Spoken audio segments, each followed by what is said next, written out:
Yo, so welcome to today's installment of 10 Minute History. Today we're going to be talking about Antonio Vivaldi and his work at the Piéta specifically. So, Antonio Vivaldi, his music was basically completely forgotten for most of the classical and the romantic period. And it was only in the 20th century that there was kind of a renaissance in his music. So, picture the scene, it was somewhere in Germany, someone was going through some of Bach's music. So the very famous J.S. Bach, and as they were going through the music, they discovered 12 Concerti by Vivaldi, elaborated on by Bach. This was the title. So, in quotation marks, 12 Concerti by Vivaldi, elaborated on by J.S. Bach. And they were like, who's this Vivaldi character? So he had been basically completely forgotten and only rediscovered in the 20th century. So he wrote over 800 works in total, 500 concertos, and about 230 of these were for violin. But he also wrote for bassoon, cello, oboe, flute, recorder, flute, and he even wrote for the mandolin, which is very rare for someone of his standing and to yacht. Basically, just to write for the mandolin, and a concerto for the mandolin is kind of ridiculous. That's actually what is pretty strange about, in my opinion, what I find funny is the mandolin is such a small, insignificant instrument to a lot of people, and he wrote over 40 operas. So his dad was Giovanni Battista Vivaldi, and he was also a violinist, and his dad also taught at ospedali, and these ospedales were charitable organizations, and the Piéta was one of them. So we'll speak about that a bit later on. But Vivaldi's father was his first teacher, and he was a virtuosic violinist. He was really an amazing performer and musician, not only a composer, but a virtuosic musician, sorry about that. And his duties at one point were to write about 2 concerto in a month, and he wrote about 2 in a week. So it just goes to show the vast output of work he put out. And he was actually ordained as a priest, and he was known as the Red Priest because he had red hair. So he started his training as a priest at age 15, but he was excused from Mass. I think he worked for something like 3 years. He worked in the church, but then he was excused from Mass because he had a shortness or tightness of the chest, is what is described, and people attribute this probably to asthma. So he was excused from Mass, but he was still a member of the church, of the priesthood, until his death, basically. But so the Red Priest, because of his red hair, obviously he had red hair. So he actually played for Pope Benedict XIII, and he was knighted by Charles VII. And there's only about 2 or 3 images of him. One is an engraving, and another one is a caricature. Sorry, that's such a difficult word. Caricature. For some reason I can't pronounce it. I'm just going to skip that. I'll just edit it in there at the top or something at one stage. But yeah, sorry about that. And he died at age 36, and he was pretty impoverished. And it's pretty sad. At one point he had to sell a lot of his music, and a lot of his music was lost. And it was because a lot of his work was never really published, and at stages he would have to sell off his music, and people would just lose it, I guess. So a damn shame. There's still a lot of his music that's today still lost, but still some that's still being discovered. So pretty interesting. I'll mention that a bit later on. And so his best known work is probably the Four Seasons. It's probably undoubtedly the Four Seasons. Everyone knows the Four Seasons. Even if you think you don't know the Four Seasons, you know the Four Seasons. So it's probably inspired by the Manchuan countryside. And it's one of the earliest examples of pre-19th century program music. So it was kind of like a concept album of the 18th century, and it would depict rivers, birds, shepherds, and a dog, storms, and a lot of, and each movement was, or each concerto, the Four Seasons consisted of obviously 4 concertos, each depicting a season, but each was accompanied by a sonnet, which would very clearly describe what is being invoked by the music. So it was really one of a kind in that degree. And the Manchuan countryside was very different from Venice, where he was born. and so you can imagine how it influenced him, and you can really hear the influence in the Four Seasons. And yeah, just worth mentioning before I forget is a concerto is a work for solo instrument and orchestra. It can be a soloist or a few soloists and an orchestra, but so just so you know what I'm talking about, because I think I've been mentioning concerto and concerti quite a lot without even properly explaining what it is. But yeah, so the Four Seasons, very famous, and it paints it paints pictures in music. And let me quickly just, I've got the tablet here, so I'll quickly just play a few snippets from the Four Seasons as I'm going. Yeah, so I'm a big fan of Vivaldi. I really enjoy his music, and just as interesting, his story I find so interesting as well. So here's Winter. I'm just going to continue talking as it goes. So yeah, as I mentioned, many of his works were lost, but many of them were rediscovered. And this was only in the 20th century. So people, for instance, finding something by Bach, because Bach was a contemporary of Vivaldi's and had transcribed many of his works. So it was partly due to Bach that we know about Vivaldi today. And there was also works that weren't really his that was attributed to him that got quite a lot of also kind of invoked the Renaissance. And there was a Vivaldi week. I'm going to skip a bit. In 1939, Alfredo Casella organized Vivaldi Week, where the rediscovered Gloria and L'Olympiade was performed again. And these were some of the rediscovered pieces. And some of his rediscovered pieces were discovered as early back as 2003, 2005, and in 2006, his opera, I hope I'm pronouncing it right, I think I am, Agrippo. So his opera Agrippo was first performed in 2008 for the first time since 1730. So since 1730, in 2008, Agrippo was performed for the first time. So also just another example of some of the music that was lost. Okay, so that's, here's Summer, that was Winter. I'm going to play Summer now.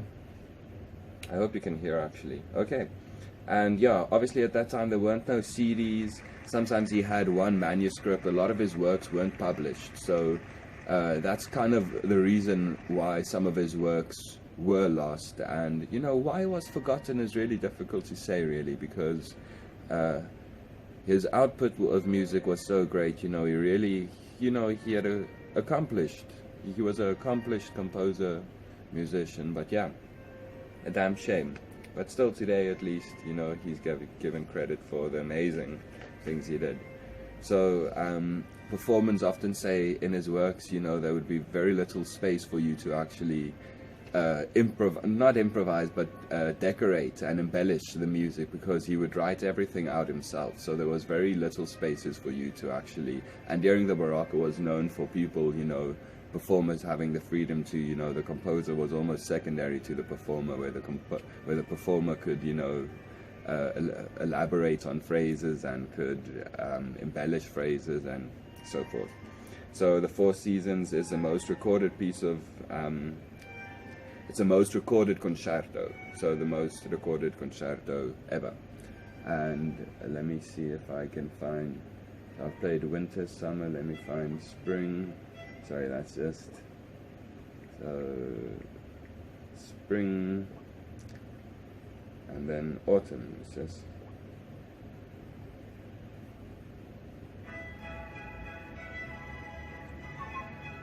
so everyone knows this. That's why I'll let them play for a while.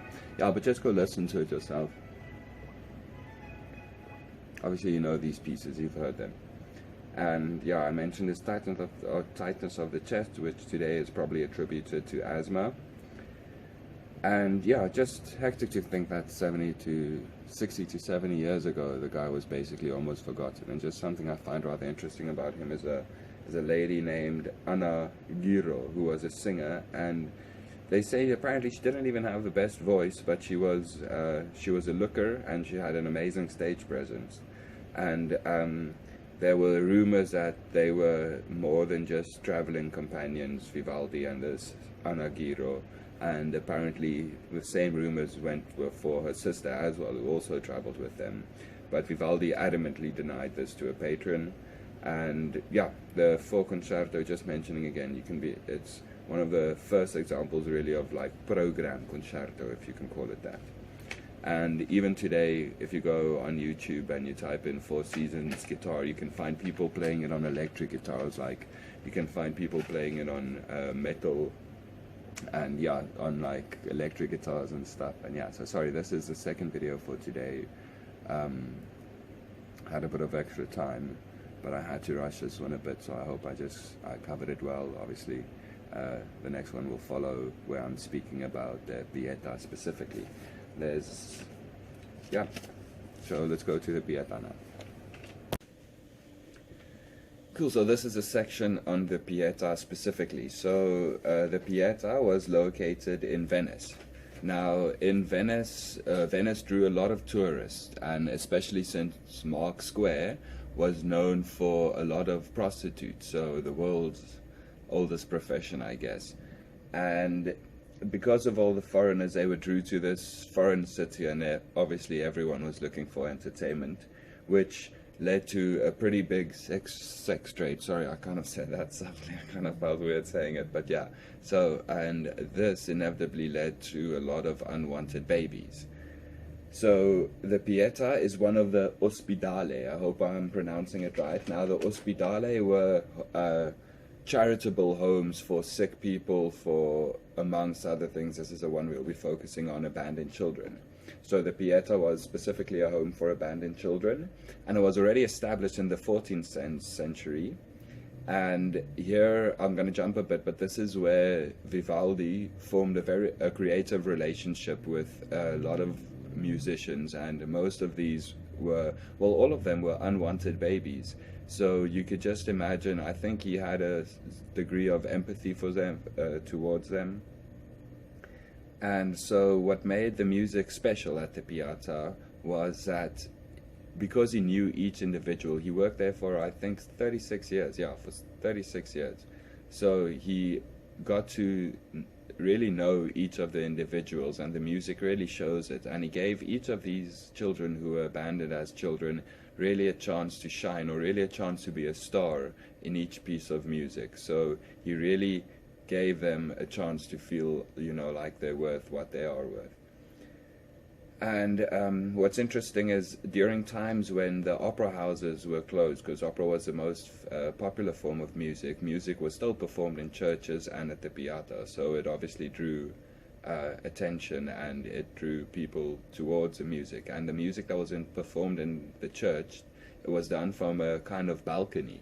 So there was a metal veil, kind of a bar, that separated the choir, so you could only see them silhouetted. And you would hear these beautiful voices, and apparently people fell in love with these female singers from the Piéta, but they couldn't fully see them. They could just see the silhouettes. And the funny thing, well, not funny, it's a shame, is most of these were deformed due to their mothers having syphilis, and most had severe scarring from ringworm and from smallpox and things. So it was really quite a sad spectacle, and so you couldn't really see them, but this is what they actually, a lot of them looked like. And these daughters of the Piéta were called Figlie di Coro. I hope I'm pronouncing it right, and they considered Vivaldi the father of these daughters. And so often, I forgot to mention this, when you would come from a bout in St. Mark's Square, you would often feel guilty if you were engaging in the world's oldest profession. So a lot of the customers would go to church for their guilty consciences, and here they would hear this beautiful music being played. So in the church, the convention wasn't, and also in hospitals, the convention, you couldn't clap if you approved or, you know, enjoyed the music. So apparently in the churches and in the hospitals, people would like do that, and they would cough, and they would like blow their noses to show approval. So I just thought that was pretty funny. Okay, so I'm going to start focusing a bit more on the Piéta specifically. So how it would work at the Piéta is a lot of times these babies that were abandoned before they were brought to the Piéta or the Piéta was in existence, people would just throw babies literally in the canal. So it was a terrible situation. And the first Piéta was actually just a small house established by a man who was disgusted by like babies on the streets and in the canals. So the Piéta first had a scafetta, so it's called a scafetta, and this was literally like a hole in the wall where you would throw an infant in. And this hole in the wall would later develop to a revolving door.